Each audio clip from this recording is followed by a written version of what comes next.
신생 브리핑 경력변화 전문가 신현종입니다. 기업들이 디지털 혁신 구조를 가지고 조직을 개편하겠다, 기업의 사업 방향을 앞으로 디지털로 끌고 가겠다, 이런 내용들 상당히 많이 있죠. 그러다 보니까 신입사원을 채용할 때도 당신이 가지고 있는 DX 역량이 무엇이냐, DX가 너가 일할 앞으로 직무에 어떤 영향을 줄 것 같냐, 자, 이런 식의 질문들이 상당히 많이 나오거든요. 그래서 기업이 채용 시 요구하는 DX 역량이 어떤 건지 제가 좀 정리해 보려고 내용을 좀 갖고 와봤습니다.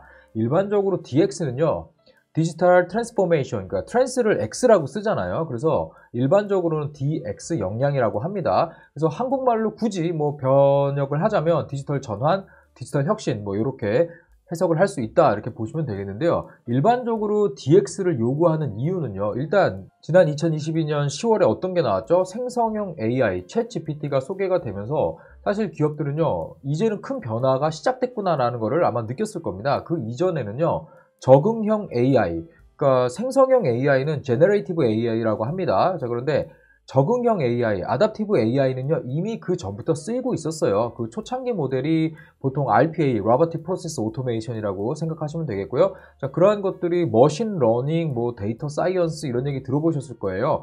기업에서 여러 가지 머신 러닝을 통해 가지고 여러 생산 시스템부터 고객한테 제품이 다가가는 그 모든 전 과정을 다 AI를 통해서 효율화하고 자동화하고 이런 부분에 투자를 많이 했거든요. 자, 거기에 생성형 AI가 나오기 시작하면서, 자, 이제는 기업이 새로운 디지털 트랜스포메이션, 디지털 전환의 시대를 맞이해서 새로운 조직 형태로 가야 되고, 앞으로 사업 방향, 사업하던 형태, 그리고 우리가 생산하는 제품이 어떻게 만들어져서 고객한테 전달돼서 그게 다시 환류, 그러니까 돌아오는 여러 피드백의 큰 시스템 전체적인 체인을 다 바꿔야 된다라는 것들을 기업들이 이제는 느끼고 있는 거죠. 그런데 신입사원한테 컴퓨터를 잘 할 수 있는 디지털 역량을 물어보는 게 아니에요. 이러한 전반적인 흐름이라던가 사회적 트렌드라던가 AI가 앞으로 우리 사회에 미칠 영향, 자, 이런 것들에 대해서 관심이 있고 센스가 있고 또 실질적으로 변화가 있을 때 이걸 받아들이고 수행을 할 수 있는 사람인지,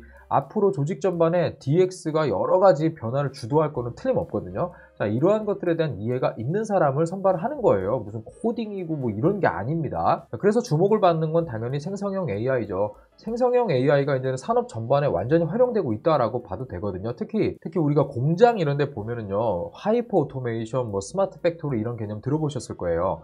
적응형 AI를 활용해서 얼마든지 생산과 관련된 부분들을 효율화시키고 자동화시키는 게 되게 가능했거든요. 여기에다가 생성형 AI가 나온다? 이제는 데스크 잡, 그러니까 우리가 알고 있는 사무직, 이렇게 사무실에서 일하는 형태의 모든 직무에 다 영향을 주기 시작했다라고 생각하시면 되는 거예요. 그래서 향후 기업이 개인에게 요구하는 역량도 당연히 달라지고요. 우리가 지금 보고 있는 사무직, 데스크잡의 형태, 이런 부분도 상당히 큰 변화가 앞으로 예상된다라고 보시면 돼요. 생성형 AI가 우리 사회 전반에 영향을 주게 되면, 제가 강의 때 항상 얘기를 하는데, 면허와 자격을 갖추어야지만 할 수 있는 직업이 있어요. 국가에서 법이나 여러 가지로 해당 자격을 가지고 있지 않으면 이 직업군에, 이 직무에 들어올 수 없다라고 이렇게 선을 그어둔 곳이 있거든요. 이런 부분을 제외하고는 우리가 통상적으로 알고 있던 모든 일의 형태라던가 회사에서 일하는 형태가 다 바뀔 거라고 생각하셔도 돼요. 하지만 그게 뭐 당장은 아니니까, 우리가 눈으로 보는 어떤 특별한 변화가 막 빠르게 일어나는 건 아니겠지만 향후 점진적으로 계속 변화할 것이고 그 속도는 매우 빠를 것이다, 이 정도 이해하시면 될 것 같아요. 자, 그래서 DX를 조금 더 이해하려면요, 계층적으로 발전해온, 쌓아져 온 것들을 조금 이해할 필요가 있는데요. 저는 디지타이제이션, 디지털라이제이션, 디지털 트랜스포메이션이라고 좀 정리를 해봤거든요. 디지타이제이션은 디지털화라고 저는 용어를 좀 정리를 했습니다. 이거는 뭐 전문가마다 틀립니다. 이건 제가 그냥 정리한 겁니다. 디지타이제이션은 지금 만약에 방송을 보고 있는 우리 청년 계층이라면 본 적이 없을 거예요. 이미 태어났을 때 컴퓨터가 있었고 모바일 디바이스가 다 있었고 컴퓨터라는 게 당연히 인터넷으로 다 연결이 되어 있었을 거니까요. 디지타이제이션은요, 과거에 아날로그로 했던 것들이 디지털, 컴퓨터가 들어오면서 바뀐 거를 얘기를 하는 거거든요. 그래서 예전에 뭐 보고서 같은 경우는 전부 다 종이에다 손으로 썼었고요. 우리가 워드나 한글, 엑셀, 파워포인트 이런 거 쓰면 하얀색 화면이 나오고 거기에다 뭔가 입력을 하잖아요. 그게 종이잖아요. 예전에 진짜 종이에다 했거든요. 자, 이런 것들이 컴퓨터로 옮겨온 게 디지털화입니다. 자, 그리고 우리 구직자들, 신입으로 들어가려는 분들이 태어났을 때 이미 디지털라이제이션이 시작돼갖고 어느 정도 구축이 됐던 시절이죠. 자, 그래서 인터넷이 모든 곳을 연결을 하면서 심지어 무선 디바이스까지 다 연결을 하면서 우리가 알고 있는 웬만한 컴퓨터, 모바일 디바이스 모든 것들이 이제 연결이 끝난 게 정보화라고 보시면 될 것 같아요. 여기서부터 우리가 일하는 방식이 완전히 바뀌었죠. 컴퓨터 없으면 어떻게 일을 하고 공부를 합니까? 대학에서 과제도 못해요. 여기에 모든 것들이 연결된 다음에 나온 게 디지털 트랜스포메이션입니다. 이제는 모든 게 연결돼 있고 인프라가 다 갖춰졌으니까 자동화, 효율화가 진행이 되겠죠. 그래서 디지털은 그래비티, 중력이에요. 모든 곳에 있어요.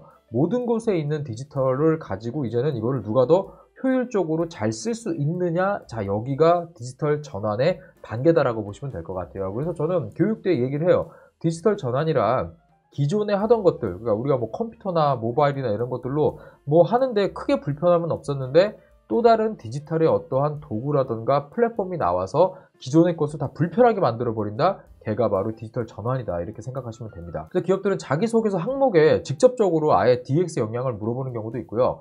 면접, 특히 관찰 면접이라는 건 우리가 보통 프레젠테이션 면접이나 토론 면접, 토의 면접을 말하는 거거든요. 여기에서 디지털과 관련된 문항이나 직무 상황을 놓고 어떻게 생각하는지, 어떻게 해결하는지 이런 것들을 면접에서 평가할 수가 있겠죠. 아니면은 반대로 생각해 볼 수도 있어요. 이런 게 안 나올 수도 있잖아요. 그런데 디지털 전환과 관련된 부분들은 뭐 큰 회사건 작은 회사건 누구나 관심이 있는 사항이거든요. 자, 그래서 나의 뭐 강점이나 내가 잘하는 거라든가 이런 것들, 내가 디지털 전환과 관련해서 가지고 있는 것들을 먼저 소재를 좀 꺼내서 물어보지 않더라도 이야기를 한다? 그러면 상당히 트렌디하고 최근에 직무나 산업이나 이런 거 변화에 대해서 관심이 있는 사람이다 라고 포지셔닝 할 수 있겠죠. 자, 그러면 아마 선발을 해주는 면접관으로부터 공감을 얻을 수 있는 지원자가 될 수 있을 거다, 저는 이렇게 얘기를 드리도록 하겠습니다. 자, 이 부분 조금 제가 수업 시간에 많이 질문을 받는 부분이라서 한번 좀 내용을 만들어 봤습니다. 여러분들 DX 역량 잘 참고하셔서 취업에 활용해 주셨으면 좋겠습니다. 감사합니다. 경력변화 전문가 신현정이었습니다.